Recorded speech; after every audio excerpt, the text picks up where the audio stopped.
Hi, in this video, I'm going to show you how to install GCam 9.6 on your Xiaomi 14.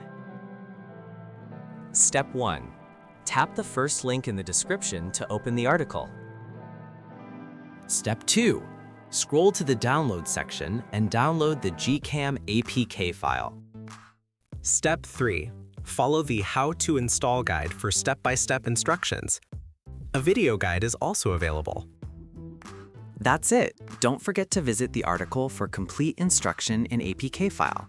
Lastly, here's some GCam versus stock camera app comparison.